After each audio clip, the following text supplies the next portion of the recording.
Unsolved 1911, the case of 19-year-old Rose Render. Rose Render was found lying in the footway in Upper Yardley Street, London, with a stab wound to her neck. She was taken to the Royal Free Hospital but died. Her post-mortem revealed that she had no fewer than 9 wounds to her heart, head and body. The man was tried for her murder and sentenced to death, but he appealed and his conviction was quashed because of the judge's misdirection of the jury. The man had lived with Rose Render about 12 months earlier, but they had quarrelled a lot and had been parted. Her father said that the last time that he had seen the man was 4 months before, when he had seen him in a pub and he had hit him, and the man had run away. When Rose Render's father saw the man at the magistrate's court, he said, "If I could only get hold of you." An oilman that had premises at 1 Upper Yardley Street in Wilmington Square said that he had heard Rose Render shouting, "Don't, don't." However, he said that he didn't take much notice of the incident, which he said was not unusual for the neighbourhood at that time of night. Her body was found soon after. Her head was on the pavement and her feet were on some steps against a doorway outside 1 Upper Yardley Street. 1 Upper Yardley Street was noted at the time as being 3 houses down from Atney Street. The man tried for her murder was said to have confessed, having said, "She drove me to it." It was also shown that he had brought a long-bladed knife the day before.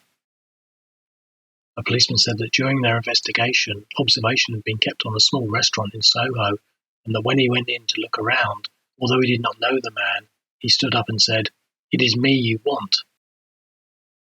He said that when he asked him to confirm his name, he said, "Yes, the missus tells me you have been here, so I thought I would wait." The policeman said that when he told the man that he was going to arrest him on suspicion of murdering Rose Render, he had said, "I don't know anything about it." The policeman said that on the way to the police station that the man said, "I did not come out till 10 o'clock. I was at a person's place till 2:30. I have been home ever since and went to a fire at Tottenham Court Road." Whilst his conviction was quashed on a technicality, the appeal court pointed out that in quashing the verdict, no view was expressed as to his guilt.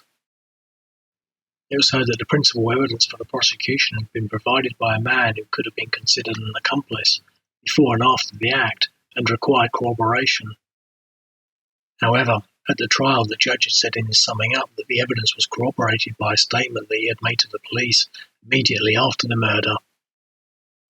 However, it was noted at the appeal that in fact the statement he made to the police was not put in evidence at the trial and omitted many important particulars that were given by him during his evidence at both the magistrates and at the Central Criminal Court.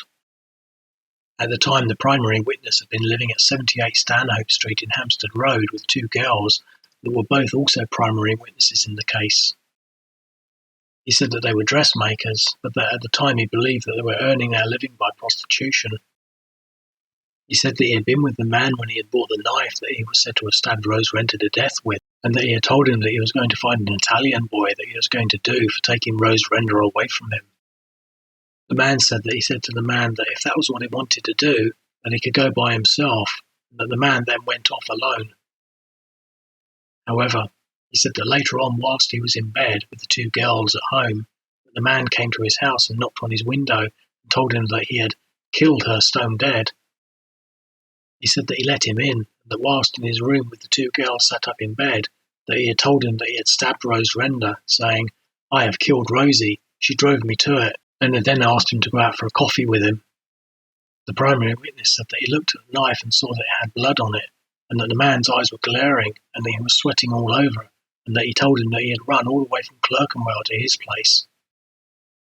However, because of the technical issue with the evidence, the man's appeal was allowed, and he was acquitted. Rose Render had been an eating house employee, although at the time she had been working the streets and had previously been giving the man money. Nothing more is known about the case, and it is unclear whether or not anyone else could have been responsible for the murder, and it remains technically unsolved to this day.